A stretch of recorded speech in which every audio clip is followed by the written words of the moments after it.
Hi, everybody. I'm Steve Kenyon. Welcome to the Steve Kenyon Podcast and getting ready for the College National Finals Rodeo.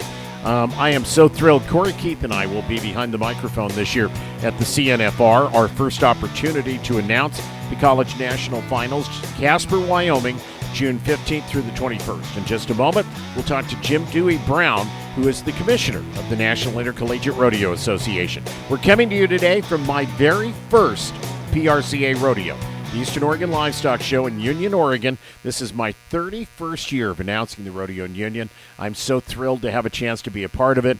Thursday night, an extreme bull riding event. Friday, Saturday, and Sunday, 3 rodeo performances. If you happen to be listening to this in Northeast Oregon and you'd like to come join us for what the weather looks like is going to be beautiful. It's a unique rodeo. They put horse racing in the middle of the performances every day. It's just a lot of fun. Come join us at the Eastern Oregon Livestock Show. We're going to take a time out, and when we come back, we'll talk about the CNFR. Jim Dewey Brown, the commissioner of the National Intercollegiate Rodeo Association. That's on the way. Steve Kenyon Podcast brought to you by Wrangler, by the Justin Boot Company, by Resistol, by Equinity, teamequinity.com.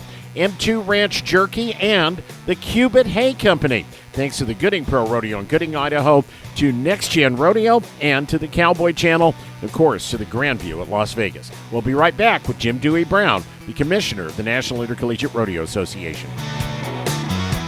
Hey y'all, this is Cody Johnson. When I was starting out in music, most every radio station and venue I went to told me no. At that point, you got 2 options: tuck tail and quit, or buckle down and fight.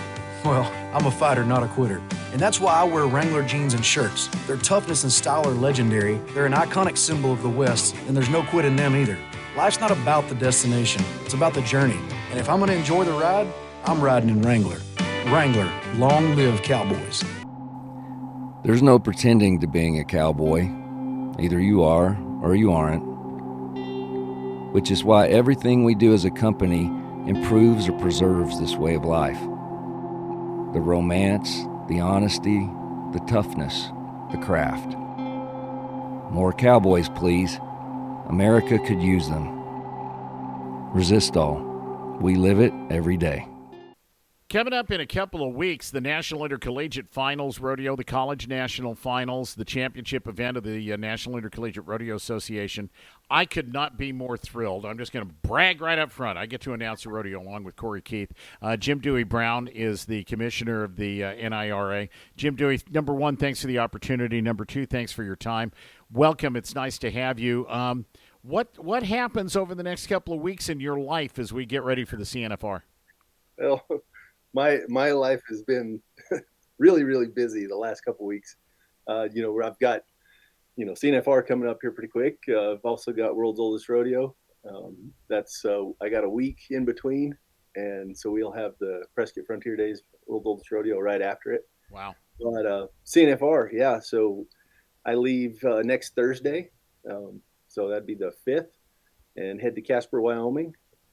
And on Monday, we're actually unloading some trucks on Saturday and Sunday. We got some new buck and shoots and some new panels from our friends at Powder River. And then Monday dirt goes into that building, and I mean it's going and blowing from there. So. Yeah. How many athletes come every year? Give me some numbers. Give me some data and some statistics on numbers of schools, raw numbers of rodeo contestants that compete in college rodeo, and how many will actually show up at the CNFR. Have you got those on the top of your head? Yeah, so I pretty close. So I have. Let me grab my book here. Yeah. By the way, for those that are watching this, I don't know why my hotel room looks crooked. It looks like an old Batman episode from when I was a kid in the '60s. I don't know why, but anyway, it is what it is. So there you go. So yeah, grab your book, Jim Dewey. What do you got? So we're looking at right now. This has been a stellar year for membership for the NIRA. We're at 3,815 student athletes. Wow. So yeah, it was pretty awesome. I think last year was our previous high of 3,710. So we've been growing steadily over the last 5 or 6 years. So yeah. Is it fair to say that college rodeo is kind of riding the wave that Western sports and Western entertainment seems to be on right now? I think so. You see it more in the breakaway. Everybody talks about the breakaway, and with its inclusion into the pro rodeo realm, that event has exploded. The membership and the entries all across the country are up in every region. So it's pretty cool. Yeah. And there are. I want to ask you about this, and I'll just do it right up front. I think that in college rodeo, in high school and college rodeo both, women make up a pretty good sized chunk of the membership, don't they? Yeah, I think we're like 60-40. I can get that for you. It's pretty close to, it might be 50, 58, somewhere around there. But yeah, it's pretty close to 60-40 women to men. If we were sitting next to each other on an airplane right now and I asked you, what am I going to see when I get to the CNFR, what would you tell me? Great rodeo action. I mean, it's a great performance. We usually rock that performance out in about 2 hours, maybe 2 hours, 10 minutes. Ben Londo and CJ Aragon, they're my shoot bosses, and they keep that thing moving. The interesting thing to me is, as I look at it, and I just brought up some results from last year at the College National Finals, and in every event, the competition was exceptional. I've been bragging a lot on TV about the saddle bronc riders, Gus Galliard, Ira Dickinson, both for Tarleton, Zach Dallas from New Mexico State, three of the top guys, all of whom Zach went to the NFR. Gus could very easily go this year. Yep. Gus and Ira both representing Tarleton. You look down event by event, and there are a lot of young men and young women that are making a name for themselves. Casey Matthews has been a college champion and a National Finals Rodeo qualifier over the last couple of years in the barrel race. There's a lot of impact on the PRCA coming out of the college rodeo ranks. Yeah, we're the stepping stone. We're, you go high school, junior rodeo, high school, college rodeo, pro rodeo. The cool thing about college rodeo is, because we're our own sanctioning body. Unlike NCAA, those kids can't compete professionally. We can, our kids can. So, so it's pretty cool. We kind of did a little side by side. I think it was about 3 or 4 years ago, and it's 9 out of 10 NFR qualifiers had been through college rodeo in some form or fashion. Wow. So it's pretty cool. I'm not surprised at that at all. Because there's an anchor and there are roots, and it seems to me like there'd be real value in going through programs where you get the Ben Londos or the Mark Akins or the CJ Aragons or whomever happens to be. There are a lot of great coaches in college rodeo, and you've been one of them. But it seems like that anchor and that background and that experience would help as you embark on your professional career. Absolutely. That's a good thing about the coaches. We've got stellar coaches all across the country and great programs and schools that support rodeo as a whole. And, they are able to, show these kids how to make a living, and as well as get an education. So they do have something to fall back on when they do phase out of pro rodeo or just rodeo in general. So. You had a pretty good career coaching before you became the man in charge. You had a long career as a rodeo coach yourself. For those who don't know or don't remember, remind me of that. So, yeah, I was a rodeo coach at New Mexico State University for 13 and a half years. We did all right. I think I had go ahead. Brag a little bit. You did better than all right. Yeah, we did all right. Yeah, I think I had 7 national champions. The team title eluded us every year, but we had some stellar, outstanding contestants show up. So, tell me about the role of the commissioner and what it is you do now. And I mean, you've got to have your fingers in every pot, from contestants to rules and regulations regarding contestants to sponsorship to rodeo production. You got to have your hands a little bit of everything, don't you? Yeah, and it's like day to day, year, throughout the year, it's more of upholding the rule book and doing what the board directs me to do, raising sponsorship dollars. I'm also as commissioner, you're also the CNFR head of the committee, And so, I go there. I go to Casper once a month for about 9 months, and yeah, we just get that thing rolling and make sure that everything is set up and ready to go come June.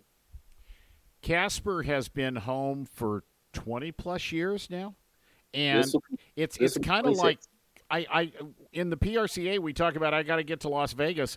College Rodeo, you just talk about I got to get to Casper, and that answers the questions, I think, doesn't it? Yeah, exactly. It started out. I was actually a contestant the first year I was there, 99 and 2000. 99 we were in the building that we'll be in next month, next month. And then in 2000 they moved it down to the fairgrounds, and it didn't really work out there, and so they moved it back up to that building up on top of the hill. But over the years, it's just become, it's not CNFR, it's I'm going to Casper. It's the home, and yeah, so it's turned out really good. Been fortunate to find the partnerships that you have there. Oh yeah, definitely. In the last 2 years, we've also we've started selling out. We sold out Saturdays, both years, the last 2 years. So Friday's pretty close. So that's awesome. I can't wait. I'm so excited about the chance to do this.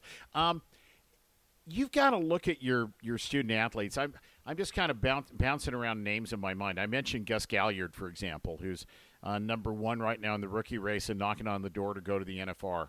Bradley Miller is number one in the world standings in the bareback riding. I remember watching him win that big bareback riding and saddle bronc riding in Fallon, Nevada a couple of years ago when it was in June at the same time as the CNFR, and he was driving back and forth. Of course, his dad's one of the good college rodeo coaches we've got. I mentioned Tacey Matthews. There are dozens of names that are escaping me right now. You got to be really proud of the success those kids are having.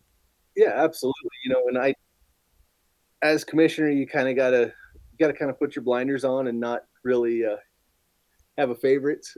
And so, I'm proud of all the kids.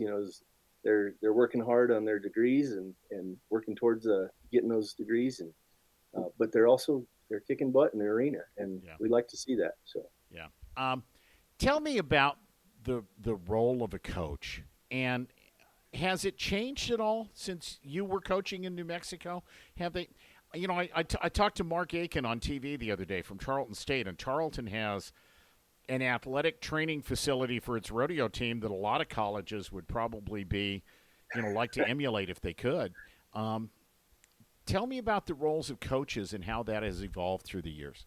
Well, I think it's fairly the same. It is a little more aggressive, nowadays. I would say in the last 10 years, it's gotten a little more aggressive, especially on the recruiting side. But the administrations and the universities and colleges and universities that do throw really good support, you can really see that. A lot of them have recognized that, hey, we've got a winning team here, that they're doing it, and the kids are solid students, they're solid individuals. They really do a good job, and so the universities and the colleges they are really putting the money where their mouth is, and supporting those schools and giving them, like Tarleton's multi-million-dollar facility and training program. So yeah. Yeah, it's and I shouldn't just talk about Tarleton, because, to be honest, I haven't had a chance to go to a lot of other schools. I'm sure there are other schools that have beautiful a lot of them that have, just really, really nice setups and beautiful facilities as well. So I shouldn't just highlight Tarleton. That's all right, because I went there, and I remember, and Mark went there at the same time I was there. And we remember asking him about it when we were at the Erath County Fairgrounds practicing. Yeah. So, it's not there anymore. Yeah. Tell me about how – this might sound like a stupid question, Jim, but I'm going to ask it anyway. Has the relationship with getting a college to have a college rodeo program, have there been some new schools that we've added recently that have – We have. Yeah, we have. We've got several in South Carolina, actually. Really? In the Ozark region that are wanting to start a program. We had one in Missouri this last year start. I believe we have one in North Dakota. I think is a new one. So yeah, there's, I mean, it's not an explosion by no means, but here and there they'll pop up and they want to start a program, and so yeah, it's pretty cool. Interesting. South Carolina. I'm not surprised at North Dakota necessarily, but in the Carolinas on the East Coast, that's kind of exciting, I think. Yeah, there's several. So yeah, there's some things they going to work out, especially with the travel, and that's the largest geographic region. Those kids have to travel a long way, and so there's some issues there, but I think they're going to get there. So hopefully we can add some more schools in the next couple years. It's interesting though. You mentioned that, and I'm thinking about the last 5 or 6 years in everybody's lives when we've had to overcome COVID. When in some cases, if you're in the wrong place, I've been in California a couple of times the last few years when I paid $5 or $6 for gas, and diesel was $7. Just the costs of managing and maintaining these programs, that's a hurdle that everybody has had to deal with in their lives. College kids traveling to rodeos, driving big trucks, pulling big trailers, they have some unique challenges in those lives, in those areas. Absolutely. You just look at the production side on for like the coaches putting on a college rodeo. When I did it, I could do it for 20,000. And that was 10, 15 years ago. But everything goes up. Fuel goes up, so your stock goes up. They're crossing across the border for cattle. I mean, those are sky high. All those costs just boil down, and a lot of programs, their budgets haven't increased to flow with the inflation of everything, and so they're scraping by, or they're selling sponsorships or shrinking their team size if they have to, just because they can't afford to get down the road. Are there a lot of college rodeo programs that are basically self-funded? I mean, they've got an affiliation with the school, but they're having to figure out ways to pay their own bills? Yes, I'm not sure how many, but there is quite a few that have to. Basically, they're self-contained. They have to raise their sponsorship, or their scholarship money. They might have a donor here and there, but there's a lot of them. And then of course there's a lot that have the school's backing. And I was fortunate at NMSU. We had some funding from the state that helped us keep our program going.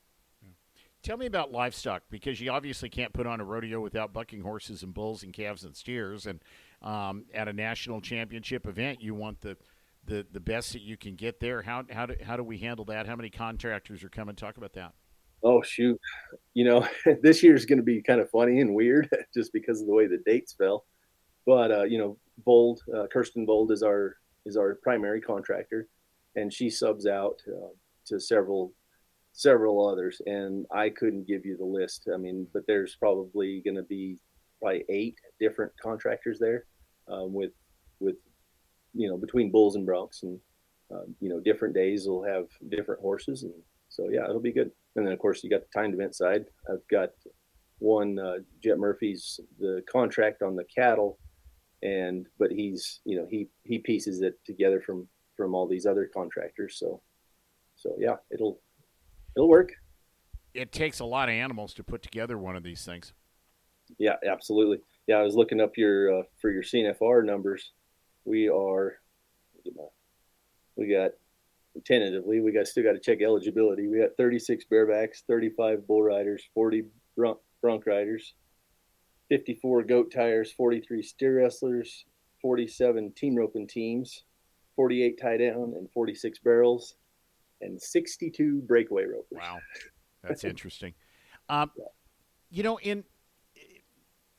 In the PRCA, there was a little run a few years ago, and maybe you saw this in advance being a coach in New Mexico, but we were down on bareback riders there for a while.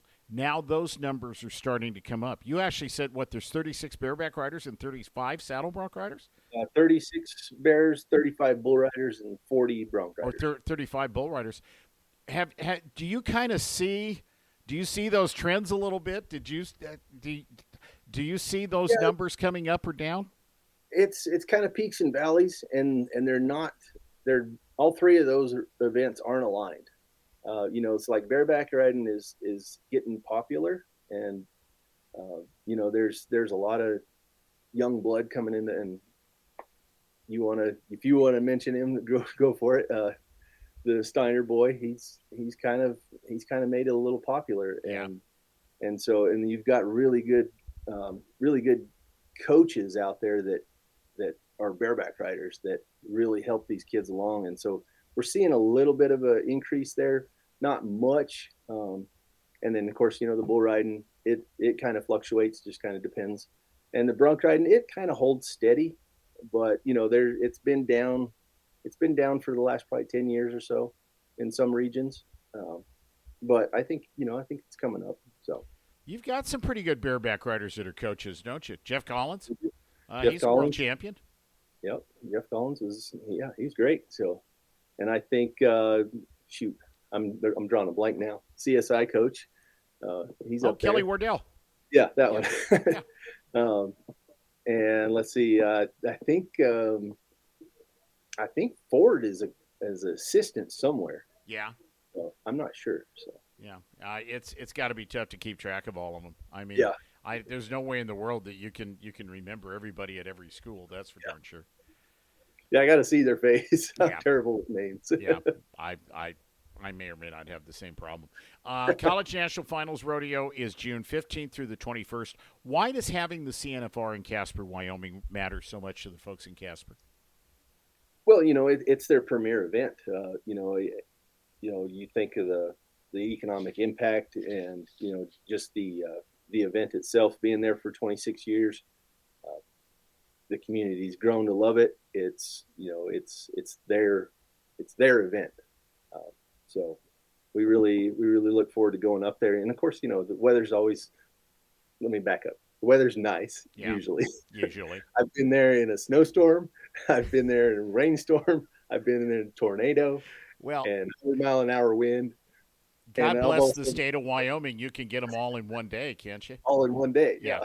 Yeah. I've been through Wyoming and dealt with that, so I do understand. Tell me about the very first day. That Sunday is what? Bears, Broncs, Bulls, and breakaway. Is that right? Yep. You get the 3 riding events plus breakaway roping. You got it. So we run the first round of all 4 of those in 2 separate performances. So we'll start with bareback riding, then go into the breakaway, then go to the Broncs, and then Bulls, and then breakaway, and then just kind of keep hopping around. Give everybody a chance to load, and get the kids to be able to get their equipment on. When we do that twice, so we have a 1 o'clock, and then we have a 4 o'clock, and in the halftime we have mutton busting. So the local kids show up and get to ride a sheep for a buckle, and so it's pretty fun. Monday is Monday an all-day slack day?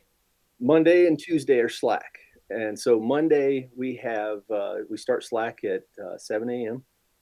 and we go until about it's about 2:20.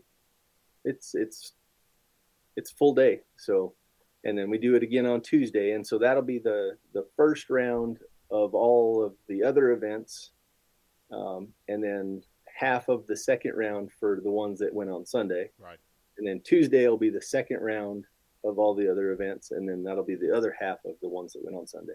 And then performances start on Tuesday night, which would be the 17th of June, I think, if I'm doing this right from memory. Tuesday night is that's probably the worst day. It's a long day. So, because we start that performance that night, and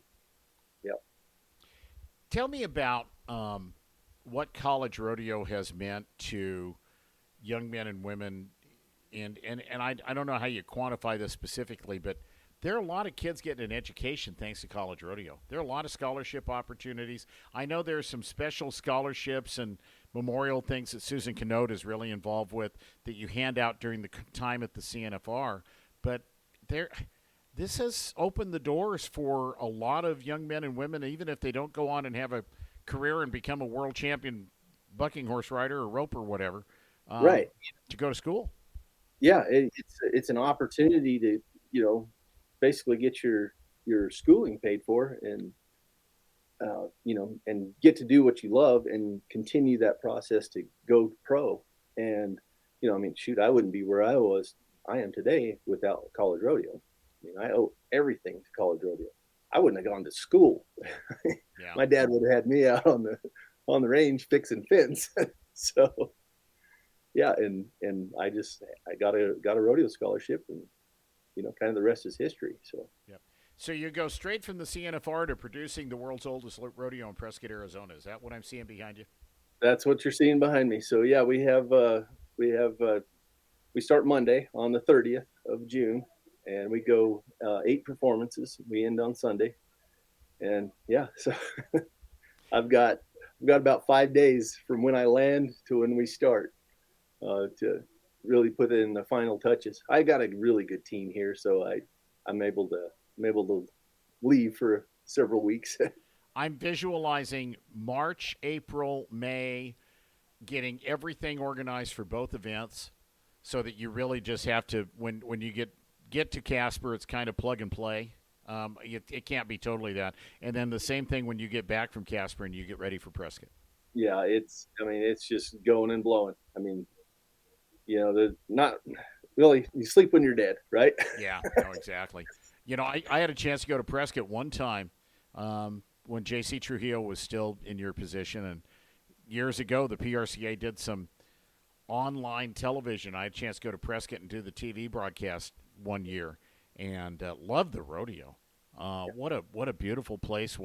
Man, you want to talk about being in the heart of the Old West, go to Prescott, Arizona sometime. Right. It's the world's oldest rodeo, and we've got Whiskey Row right here. That's where the West was won, basically. Yeah. Yeah. And the rodeo itself, we've stuck to the traditions when it started back in 1800s, and so there's a lot of things that we still do that mirror what they did. So yeah, it's pretty cool. Jim Dewey Brown is the commissioner of the National Intercollegiate Rodeo Association. College National Finals start June 15th, run through June 21st. We'll crown champions at that time.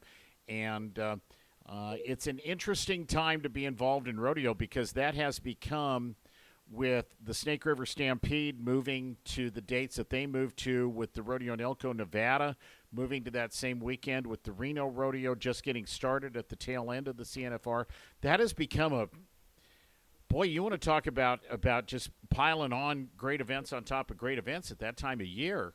And I don't know if that creates any challenges for any of the young men and women that are competing at the CNFR, but there's a lot of stuff going on in our life, in our world at that time. It's almost like Cowboy Christmas is shifting. Yeah. Yeah. So, it's going to be busy. Yeah, it's busy. And the kids, they do pretty good. Obviously they're the ones that are going to the finals. They're going to make sure they get on their animals, or rope or run their events. And if they have an opportunity to fly out and maybe hit Reno or hit those other ones, they'll do it.